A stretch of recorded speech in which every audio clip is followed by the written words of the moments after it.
मिलकर बैठ गए मजलिस में जुगनू सारे और ऐलान हुआ सूरज को बदला जाए।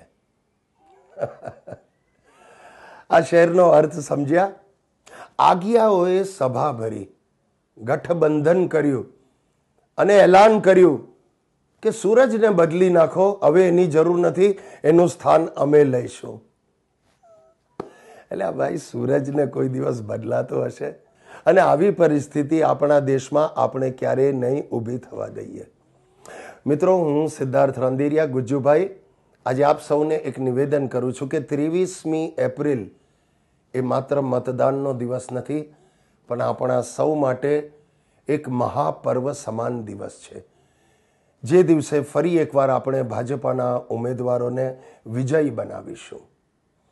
આજથી 5 વર્ષ પહેલા લોકસભાની 26 બેઠકો જીતાડીને આપણે આપણા લોકલાડીલા નેતા નરેન્દ્રભાઈ મોદીને વડાપ્રધાનની ગાદી પર બેસાડ્યા અને એ દિવસથી મોદીજીએ એક મહાયજ્ઞની શરૂઆત કરી. દેશની ઉન્નતિ અને પ્રગતિ માટેનો મહાયજ્ઞ, જેમાં ભ્રષ્ટાચાર અને આતંકવાદની આહુતિ અપાઈ રહી છે. આ યજ્ઞ ક્યારેય ન અટકે એ જોવાની જવાબદારી આપણી છે. દોસ્તો, સમગ્ર વિશ્વ જાણે છે સાવજ ગુજરાતમાં જન્મે છે અને એ સાવજ એટલે મોદીજી. અને સાવજ જ્યારે આપણી રખેવાળી કરતો હોય, સાવજ જ્યારે ચોકીદાર હોય, ત્યારે જનતાએ કોઈ ચિંતા કરવાની રહે જ નહીં.